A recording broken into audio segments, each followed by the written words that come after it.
A very warm welcome to you. Online with Aamna में मैं हूं आपकी मेजबान आमना सलीम सदीकी।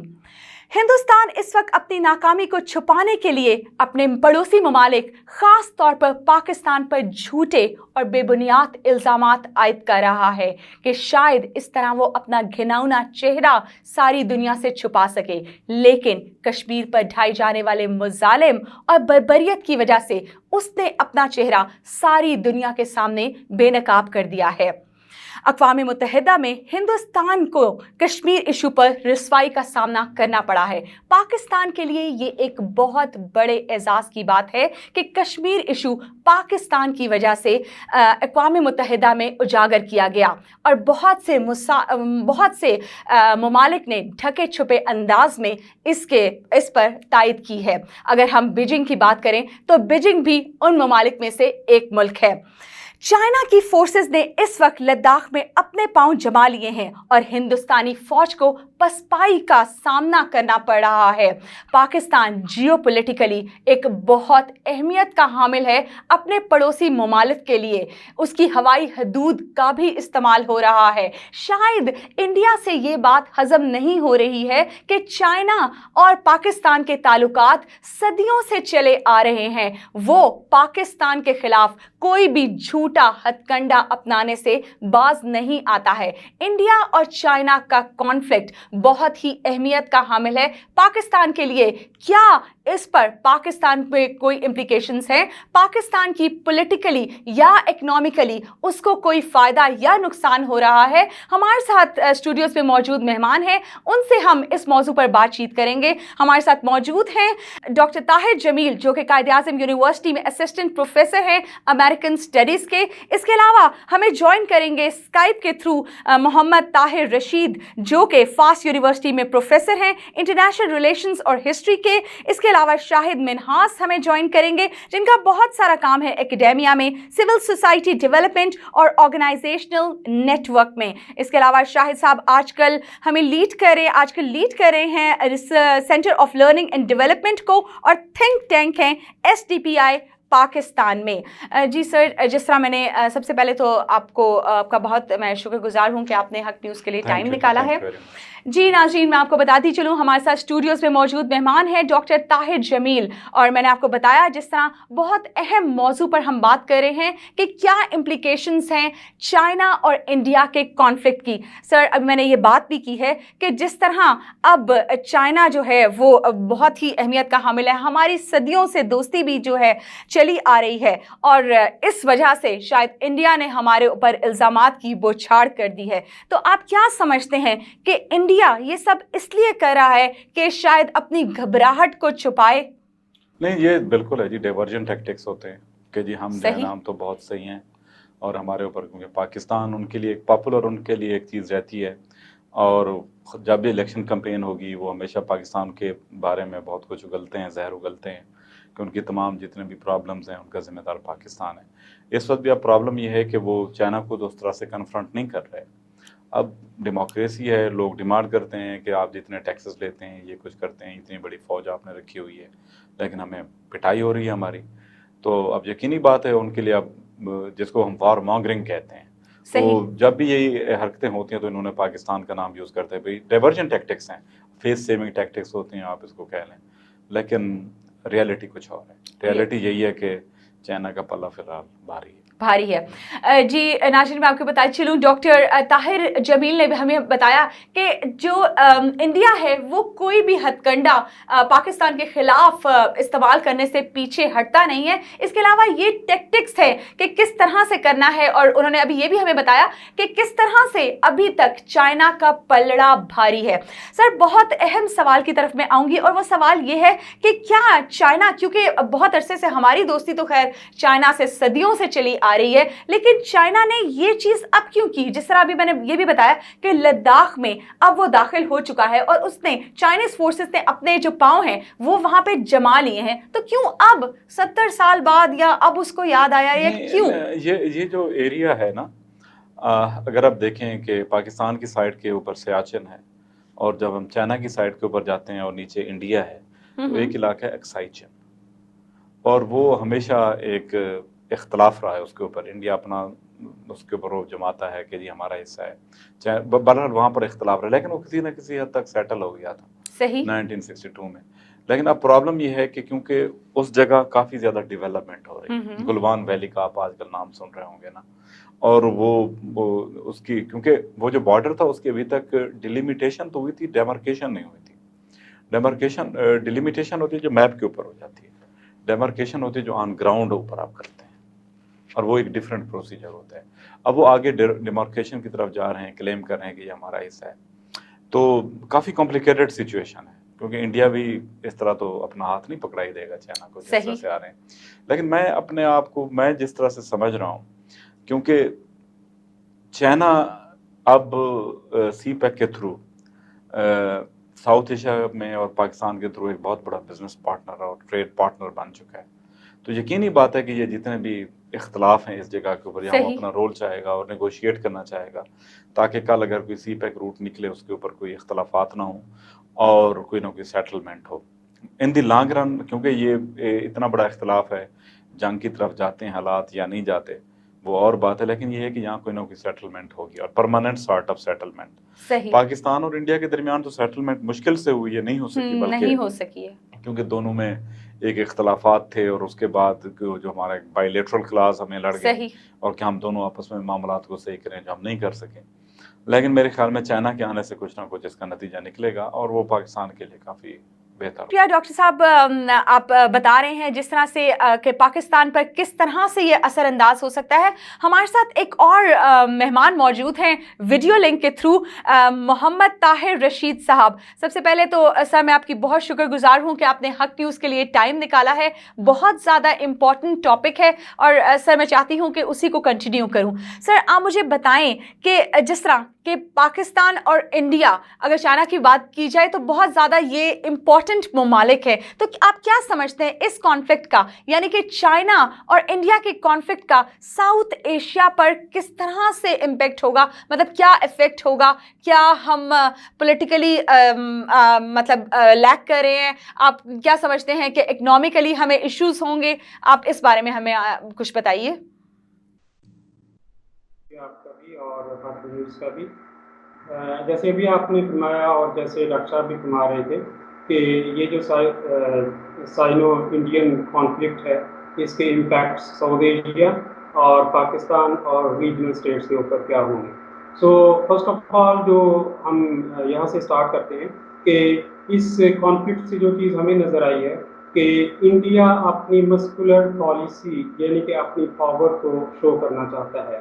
और उसको अगर हम देखें तो इंडिया के अपने हर नेबर के साथ जो रिलेशंस हैं वो बड़े टेंस चले आ रहे हैं। वो पाकिस्तान हो सकता है, वो श्रीलंका हो सकता है, वो बांग्लादेश है, नेपाल है, भूटान है। और रिसेंट मई जून या अप्रैल से हम स्टार्ट करते हैं 2020, तो चाइना के साथ भी उसके कॉन्फ्लिक्ट्स आना शुरू हो गए हैं। उसकी एक रीज़न ये भी हो सकती है, ये भी है कि इंडिया चाइना की जो बॉर्डर है, इंडिया क्लेम करता है कि जी 3488 किलोमीटर्स है, जबकि चाइना कहता है जी कि नहीं, ये ओनली 2000 किलोमीटर है। बाकी जो एरिया है, रिमेंडर जो एरिया है वो अनडिमार्केटेड है, स्टिल जो है वो डिस्प्यूटेड है, लिहाजा एक तो उसको रिजॉल्व करना है।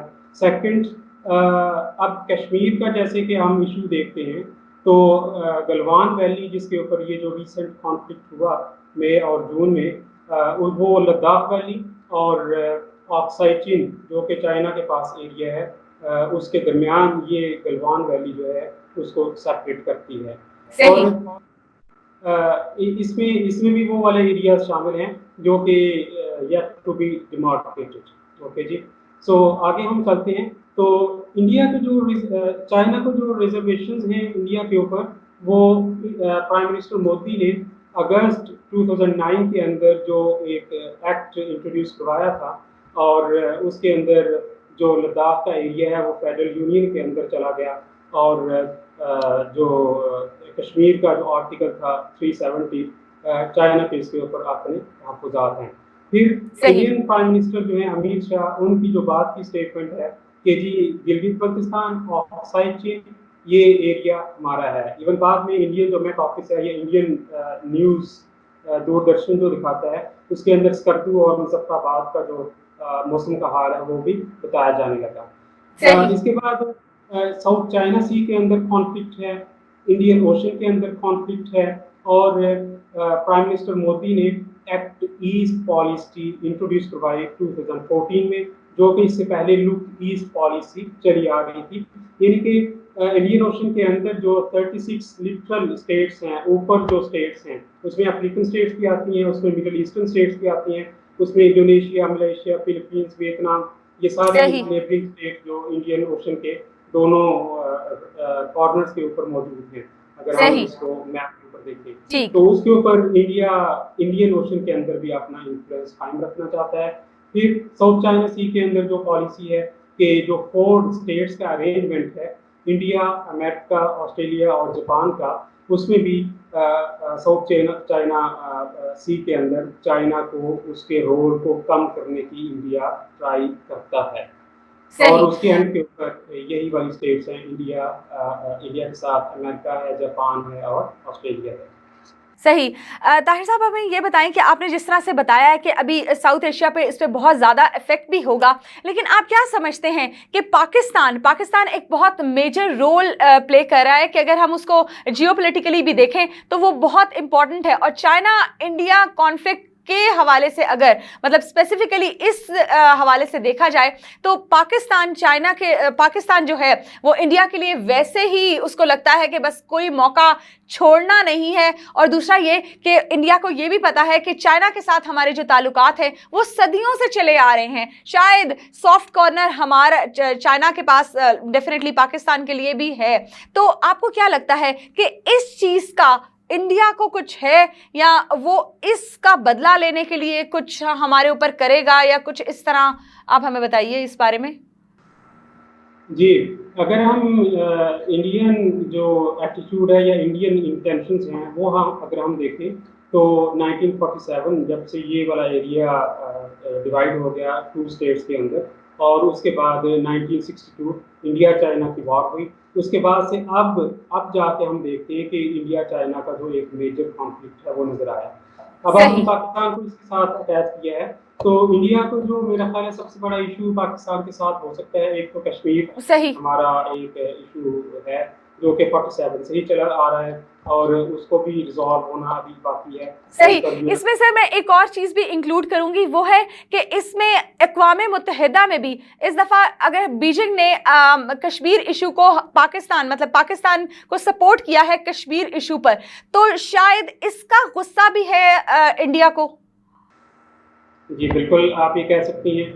और इंटरनेशनल रिलेशंस के अंदर या इंटरनेशनल पॉलिटिक्स के अंदर जो टाइम टू टाइम मूवमेंट्स होती हैं स्टेट्स की, अलाइनमेंट्स होती हैं, और टाइमली किसी भी स्टेट की कोई भी एक्शन जो होता है वो बड़ा मैटर कर रहा होता है।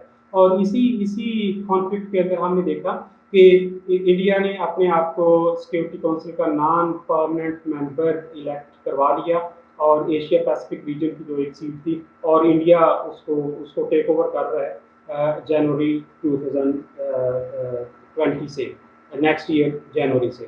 ओके, अब पाकिस्तान की जैसे हम अभी बात कर रहे थे, तो उसके अंदर सीपैक एक बहुत बड़ा मेजर रोल प्ले करता है।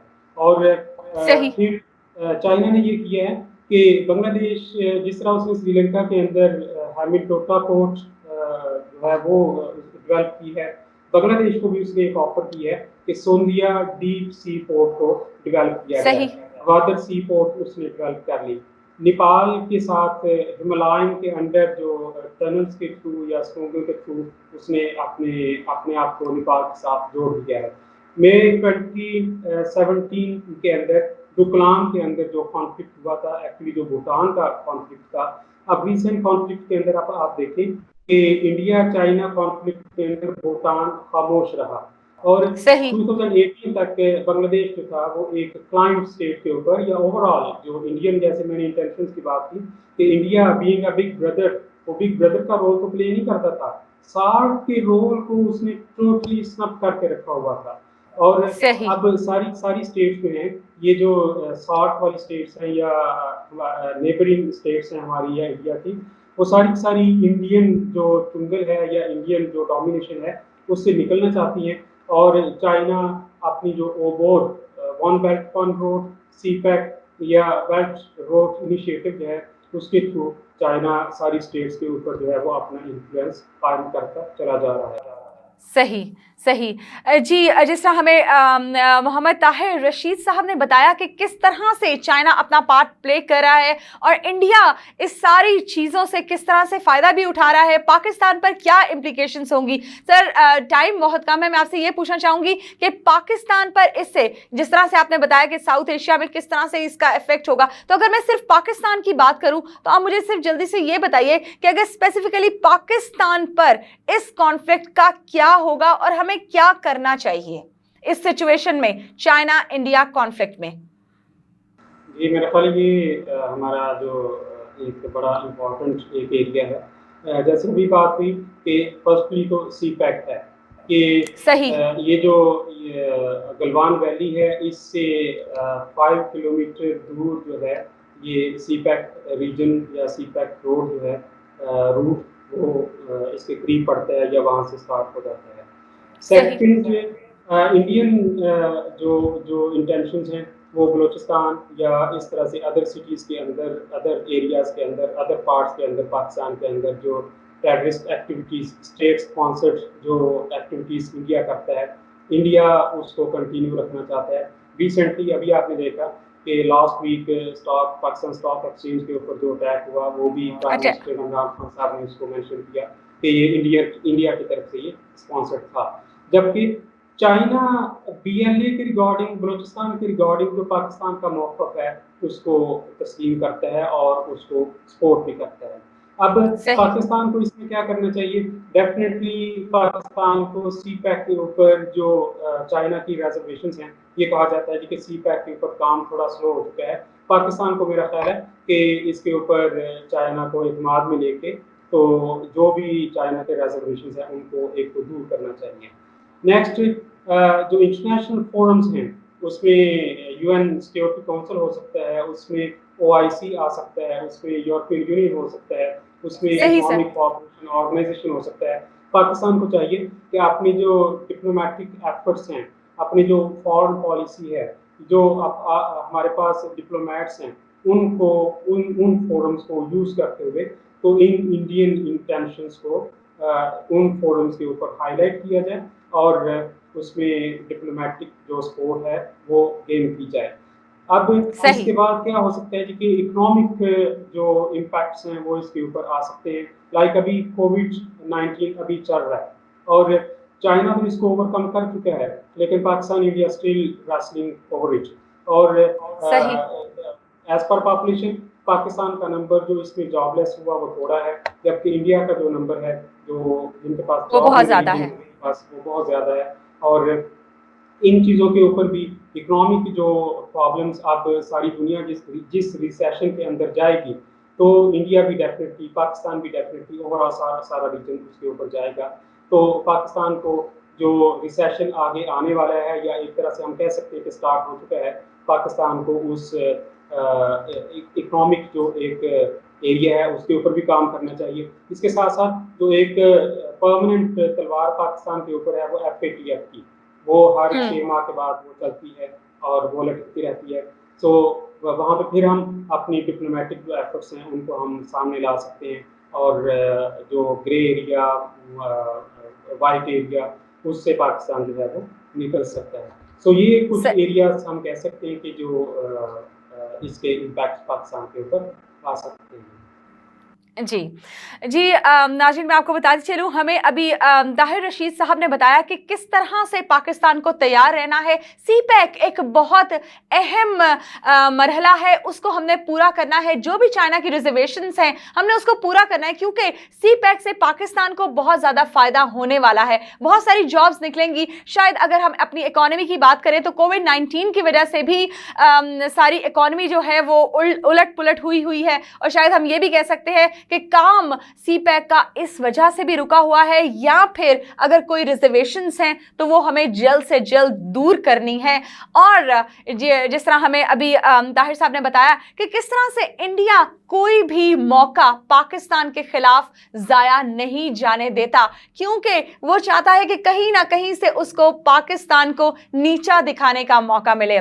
बहुत शुक्रिया ताहिर रशीद साहब, आप हमें बता रहे थे कि किस तरह से पाकिस्तान को फायदा उठाना चाहिए इस कॉन्फ्लिक्ट का। पाकिस्तान पहले से तैयार नहीं है। सीपैक के लिए के हवाले से अगर हम बात करें तो क्या कुछ करना चाहिए? हमारे साथ वीडियो लिंक में एक और मेहमान मौजूद हैं, शाहिद मिन्हाज साहब। सबसे पहले तो सर मैं आपकी बहुत शुक्रगुजार हूं कि आपने हक न्यूज के लिए टाइम निकाला है। थैंक यू सो मच निसामना, बहुत शुक्रिया आपका, बहुत शुक्रिया हक न्यूज का। सर जिस तरह से आपको पता है कि हम बात जो कर रहे हैं कि इंडिया और चाइना का कॉन्फ्लिक्ट पाकिस्तान पर किस तरह से असर हो सकता है। आपको पता है कि इंडिया कोई भी मौका हाथ से जाने नहीं देता जिसमें वो पाकिस्तान को नीचा दिखा सके। आपको पता है इस वक्त जो सिचुएशन है कोविड-19 की वजह से हमारी इकोनॉमी वैसे ही डिस्टर्ब है, और ऊपर से ये कॉन्फ्लिक्ट, क्या इस कॉन्फ्लिक्ट ये जो कॉन्फ्लिक्ट है पाकिस्तान की इकोनॉमी में बहुत ज्यादा असरअंदाज हो सकता है? देखिए, बहुत ज्यादा तफसील से बात की है डॉक्टर ताहिर जमील ने, डॉक्टर ताहिर रशीद साहब ने। मैं इसमें जो ज्यादातर बात करने की कोशिश करूंगा वो यकीनन जो इकोनॉमिक एस्पेक्ट है और जो इसका डेवलपमेंट एस्पेक्ट है उसके ऊपर बात करने की कोशिश करूंगा। इसमें कोई शक नहीं कि पूरी दुनिया में कोविड-19 ने पूरी दुनिया में एक तहलका मचाया, पूरी दुनिया की इकोनॉमी कोलैप्स करने की तरफ जा रही है। पूरी दुनिया में बिजनेसेस जो है वो रिड्यूस हुए हैं और चैलेंजेस बढ़े हैं। जहाँ तक कोविड-19 का इसके ऊपर कंसर्न है कि कैसे इंडो पाक रिलेशन या जो रीजनल स्टेबिलिटी है उसके हवाले से, तो यकीनन चूंकि इकोनॉमी कोलैप्स करने जा रही है, इंडिया की इकोनॉमी को बहुत ज्यादा खतरा है, बहुत ज्यादा उनका जो है डेफिसिट है। पाकिस्तान चूंकि एक डेवलपिंग कंट्री है, पाकिस्तान की इकोनॉमी के ऊपर भी इसके असरात है। सही। अगर हम पूरे सिनेरियो में देखें तो चाइना एक इमर्जिंग लीडिंग सुपर पावर था, इकोनॉमिक सुपर पावर था। सही। इकोनॉमी इसकी वजह से काफी ज्यादा डैमेज हुई है। अगर हम देखें कि ये जो कॉन्फ्लिक्ट है, जो साइनो इंडियन कॉन्फ्लिक्ट है, जो इंडिया और चीन के दरमियान में लद्दाख और उससे मुतल्लिका इलाकों में जो कशीदगी है, उससे ना सिर्फ इंडिया की इकोनॉमी में मजीद फर्क पड़ेगा, चाइना उसमें चैलेंजेस में फर्दर उसको दरपेश होंगे, लेकिन पाकिस्तान और जो दूसरे छोटे रीजनल कंट्रीज हैं उनकी इकोनॉमी पर भी इसका फर्क पड़ेगा। और अगर हम ये देखें तो इंडिया की ये जो पॉलिसी है कि वो चाइना के साथ एक तरफ कॉन्फ्लिक्ट में है, पाकिस्तान के साथ वो कॉन्फ्लिक्ट में है, भूटान के साथ कॉन्फ्लिक्ट में है, नेपाल के साथ कॉन्फ्लिक्ट में है, बांग्लादेश के साथ उसके मामला ठीक नहीं है, तो गोया इंडिया जो है उसके जो ख्वाब है वो रीजनल पावर बनने की ख्वाब जो देख रहा है, उसकी वजह से वो जितना बड़ा नुकसान कर रहा है इस रीजन के लोगों का, इस रीजन में बसने वाले अवाम का। अगर आप देखें तो साउथ एशिया में 1.9 बिलियन लोग रहते हैं, 1.9 अरब लोग यहाँ पर हैं। चाइना की आबादी 1.4 बिलियन है। मजबूरी तौर पर 44% 45% वर्ल्ड पॉपुलेशन जो है वो इस रीजन में है। तो इस रीजन में अगर आप जंग में जाएंगे, अगर आप कॉन्फ्लिक्ट में जाएंगे, तो गोया आप लोगों के चूल्हे बंद करने की बात कर रहे हैं, गोया बिल्कुल सही, बढ़ाने की बात कर रहे हैं, गोया आप जो है इस खित्ते में जो इकोनॉमिक ग्रोथ के ऑप्शंस हैं उनको खत्म करने की बात कर रहे हैं। इंडिया को होश के नाखून लेने चाहिए, इंडिया को समझना चाहिए कि ये किसी भी सूरत में ना सिर्फ इंडियन इकोनॉमी के लिए बेहतर है बल्कि पाकिस्तान और बाकी कंट्रीज के लिए और चाइना के लिए भी। अब देखिए पूरी दुनिया जो है 2.14 बिलियन यूएस डॉलर जो है जीडीपी का जो है 2.14% वो खर्च करती है। इंडिया जो है वो 2.4% ऑफ इट्स इकोनॉमी जो है वो वॉर के ऊपर खर्च कर रहा है, डिफेंस के ऊपर खर्च कर रहा है। चाइना जो है वो 1.9% खर्च कर रहा है। पाकिस्तान को भी अपने दिफा के लिए 1.4% जो है डिफेंस के ऊपर लगाना पड़ रहा है, जो यकीन लोगों की रोजगार, लोगों को पेट काट के लगाना पड़ रहा है, जो लोगों की तालीम और लोगों की सेहत जो है उसको चैलेंजेस कॉम्प्रोमाइज करने पड़ रहे हैं। तो ये सारी की सारी चीजें हमें देखनी पड़ेगी। इंडिया को देखना पड़ेगा कि इंडिया अगर इतनी बड़ी पावर है, 66.9 बिलियन यूएस डॉलर वो हर साल खर्च कर रहा है। पाकिस्तान जो है वो छोटा मुल्क है, वो सिर्फ 7.66 बिलियन डॉलर जो है वो इस पे खर्च कर रहा है। तो ये जो है इट्स नाउ इकोनॉमिक वॉर। दुनिया जो है सही आपको रीजनल बाउंड्री से निकल के इकोनॉमिक कॉन्फ्लिक्ट में जा रही है। हमें खुदा सही के समझने की जरूरत है कि हमें लोगों की जिंदगियों को, उनकी सेहत, उनकी तालीम के ऊपर कोशिश करनी चाहिए और ये जो कॉन्फ्लिक्ट है सही उससे बचना चाहिए।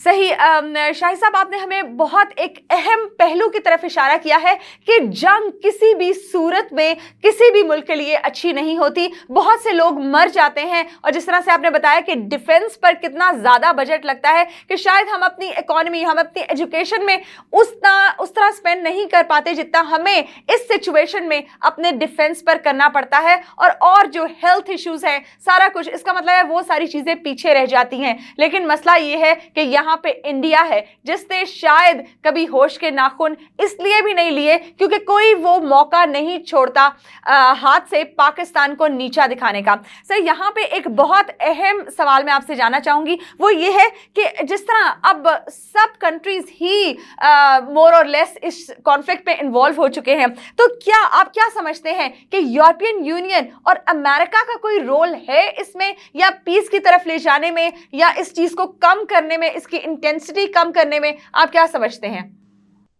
देखिए, आपने बहुत अहम सवाल जो है उसको उठाया है। आप यकीन कीजिए कि जब भी इस तरह के रीजनल कॉन्फ्लिक्ट होते हैं तो उसके पीछे इंटरनेशनल कॉन्स्पिरेसी, इंटरनेशनल जो इंटरेस्ट होते हैं सुपर पावर के, वो भी इन्वॉल्व होते हैं। सही अमेरिका बहुत अरसे से इस कोशिश में था कि वो किसी तरह चाइना को किसी वॉर में इंगेज कर दे। वो अमेरिका चाहता था कि चाइना जो है उसकी इकोनॉमी जो है वो जो अमेरिका के लिए थ्रेट बनी हुई है उसको वॉर कॉन्फ्लिक्ट में ले जाए, और अमेरिका काफी हद तक कामयाब हो गया है इंडिया के जरिए चाइना को वॉर कॉन्फ्लिक्ट में ले जाके। अब इंडिया जो है वो इस चीज को समझ नहीं रहा कि वो एक टूल बन गया है, वो एक वेपन के तौर पे अमेरिका के हाथों में खेल रहा है। और ये सिर्फ चाइना के लिए नुकसानदेह नहीं है, ये इंडिया के लिए भी नुकसानदेह है, ये पूरे रीजन के लिए भी नुकसानदेह है। इंडिया जो है वो एक तरफ लद्दाख में जो है वो चाइना के साथ कॉन्फ्लिक्ट में, दूसरी तरफ वो उनका अलायंस जो है वो अमेरिका के साथ है, इसराइल के साथ है, और वो जो इंडियन ओशन है वहां पर ब्लॉक करना चाहता है चाइना को ताकि उसकी इकोनॉमी कोलैप्स कर जाए। यहाँ पर मैं एक और भी बात आपके साथ शेयर करना चाहता हूँ कि देखिए अभी ब्रेक्सिट हुआ है, बर्तानिया यूरोपीय यूनियन से अलग हो गया है। बर्तानिया जो है अलायंस है अमेरिका का, अमेरिका, बर्तानिया, इंडिया, इसराइल, ये एक अलायंस है। और दूसरी तरफ अगर हम देखें तो जर्मन जो है वो इस वक्त लीडिंग रोल में है यूरोपीय यूनियन में। जर्मन का जो थोड़ा सा स्टैंस होगा वो शायद थोड़ा सा टिल्ट हो चाइना की तरफ बिकॉज ऑफ दी जो उनके कॉन्फ्लिक्ट थे ब्रेक्सिट के वजह से बर्तानिया के साथ। लेकिन फ्रांस का रोल जो है उसको भी हमें देखना पड़ेगा। फ्रांस समहाउ थोड़ा सा टिल्टेड है यूएस की तरफ। तो ये एक ग्लोबल अलायंस बनने जा रहे हैं, जो ग्लोबल इकोनॉमिक वॉरफेयर चल रहा है, और ये इस वक्त पूरी की पूरी दुनिया की इकोनॉमी जो है वो एट स्टेक हो जाएगी अगर इंटरनेशनल प्लेयर जो इसमें आ जाएंगे। चाइना इस वक्त यकीनन एक मुश्किल घड़ी में है। चाइना के जो मसल्स जो हैं वो अपनी एक तरफ रिफ्लेक्ट हो रहे हैं उसके इंडिया के साथ, लेकिन दूसरी तरफ वो एक्सपोज भी हो रहा है। और अमेरिका ने सेकंड वर्ल्ड वॉर में भी यही गेम की थी, फर्स्ट वर्ल्ड वॉर में भी की थी, और इस वक्त भी अमेरिका जो है वो इंगेज करके चाइना और बड़ी ताकतों को जैसे इंडिया, वो अल्टीमेटली अपने मफादात की गेम खेलना चाहता है। सही सही, बहुत शुक्रिया शाहिद साहब। जिस तरह नाज़रीन मैं आपको बताती चलूँ, शाहिद साहब ने बताया कि किस तरह से जो इंटरनेशनल प्लेयर्स हैं उनका क्या रोल है और किस तरह से हमें इस वॉर सिचुएशन से निकलना है, क्योंकि वॉर की तरफ हम नहीं जा सकते। कोई भी मुल्क इस कोविड-19 की सिचुएशन में नहीं है, क्योंकि इकोनॉमिकली हम सब अभी वीक हुए हैं। हमने अभी इस मुसीबत से निकलना है। उसके बाद हम इस मौजू पे और भी बात करेंगे डेफिनेटली, क्योंकि चाइना और इंडिया का कॉन्फ्लिक्ट बहुत इंपॉर्टेंट कॉन्फ्लिक्ट है जिसका असर पूरी दुनिया पर पड़ रहा है। जिस तरह अभी हमें शाहिद साहब भी बता रहे हैं, और उन्होंने किस तरह से बताया कि जो इंटरनेशनल प्लेयर्स हैं वो किस तरह से अपना रोल प्ले करते हुए इस सारी चीज को ईज भी कर सकते हैं। बहुत शुक्रिया सर, मैं आपका जी एक छोटी सी बात और ऐड करना चाह रहा हूँ। इस सारे सिनेरियो में पाकिस्तान बड़ी मुश्किल पोजीशन में है। एक तरफ पाकिस्तान का अलायंस या पाकिस्तान की दोस्ती चाइना के साथ है, दूसरी तरफ पाकिस्तान अमेरिका के साथ भी बड़ी अच्छी अलायंस में है, तो पाकिस्तान को भी बहुत समझदारी के साथ डिसीजन लेना पड़ेगा कि काम लेना पाकिस्तान है। इस कॉन्फ्लिक्ट से भी निकले, और दूसरा ये है कि इंडिया को भी थोड़ा सा होश के नाखून लेने चाहिए कि वो इस सारे मामला सही। में थोड़ी सी समझदारी, थोड़ी सी अकल का मुजाहरा करे। बहुत शुक्रिया। ठीक है, ठीक है, बहुत शुक्रिया। शाहिद मिन्हाज साहब हमारे साथ वीडियो लिंक के थ्रू मौजूद थे। उन्होंने हमें बताया कि किस तरह से पाकिस्तान को क्या इकदाम करने चाहिए। चाइना बहुत इंपॉर्टेंट प्लेयर है, कहना चाहिए कि एक सुपर पावर है, सेकंड सुपर पावर, और किस तरह से इमर्ज हो रहा है। पाकिस्तान और चाइना के रिलेशंस हमेशा से ही अच्छे रहे हैं, लेकिन इंडिया को किस तरह से होश के नाखून लेने चाहिए। हमारे साथ मौजूद थे मेहमान आज मोहम्मद ताहिर राशिद, इसके अलावा शाहिद मिन्हाज थे हमारे साथ, स्टूडियोज में मौजूद थे हमारे साथ डॉक्टर ताहिर जमील, और उन्होंने हमें बताया कि इंडिया और चाइना का कॉन्फ्लिक्ट किस तरह से पाकिस्तान पर असर अंदाज हो रहा है। पाकिस्तान बहुत अहमियत का हामिल है जियोपॉलिटिकली अगर हम देखें, लेकिन साथ साथ इंडिया को यह भी सोचना चाहिए कि पाकिस्तान किसी से कम नहीं है। बहुत से इख्तलाफात हैं हमारे दरमियान में, बहुत सी पॉलिटिकल पार्टीज हैं, लेकिन जब हमारे मुल्क की सलामियत की बात आती है तो हम सब मिलकर इंडिया का या किसी भी तूफान का मुकाबला करने के लिए तैयार रहते हैं। इंडिया ये ना समझे कि शायद इन छोटे छोटे हथकंडों से हम हार जाएंगे, हम पाकिस्तानी पीछे हट जाएंगे, ऐसा कभी नहीं होता। इस उम्मीद के साथ कि हम सब अपने मुल्क का बहुत सारा ख्याल रखेंगे, इस उम्मीद के साथ कि हम पाकिस्तान की तरक्की में हमेशा एक साथ मिलकर अमल करेंगे और खड़े होंगे। अपना ख्याल रखिएगा। ऑनलाइन विद आमना से आमना को इजाजत दीजिए। अल्लाह हाफिज।